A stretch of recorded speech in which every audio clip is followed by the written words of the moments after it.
Perkenalkan, nama saya Yosefa Tobias. Di sini saya akan mempresentasikan mengenai rancangan latar belakang dalam penyusunan skripsi saya nantinya.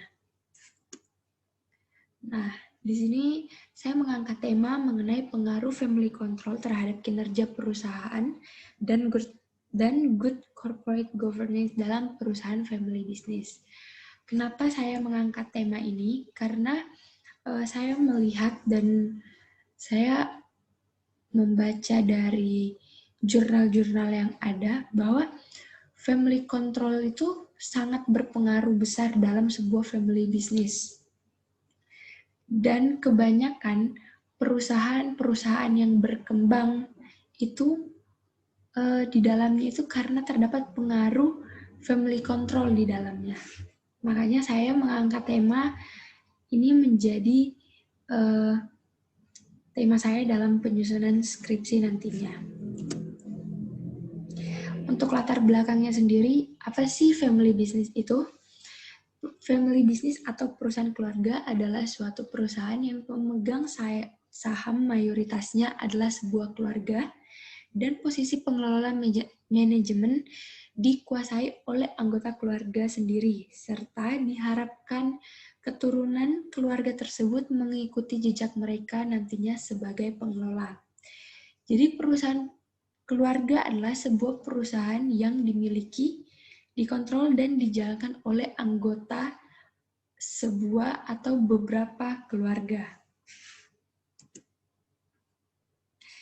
Nah, di sini ada mengapa sih kontrol keluarga itu berpengaruh terhadap perusahaan?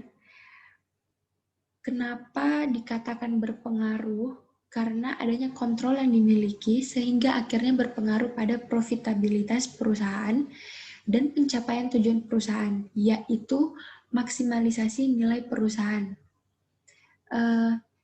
Dan juga dengan adanya kontrol keluarga ini, itu menciptakan nilai positif. Nilai positif yang didapatkan itu ya apa? Karena membuat itu berpengaruh buat nilai perusahaan dan menambah profitabilitas perusahaan tersebut. Seperti ini, pada diagram ini menurut saya diagram ini juga mewakili kalau semisal kontrol keluarga itu berpengaruh terhadap perusahaan, maka ya seperti ini.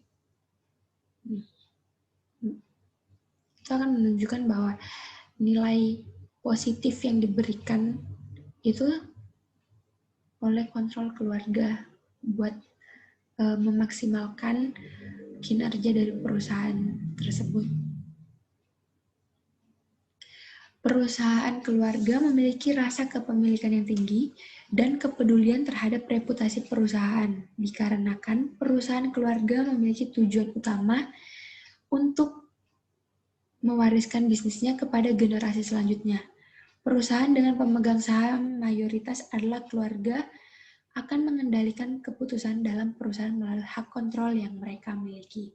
Jadi kebanyakan dalam perusahaan keluarga itu, semisal sudah ada satu orang yang memegang kontrol dalam perusahaan tersebut, maka orang tersebut itulah yang berhak memegang kendali keputusan dalam perusahaan.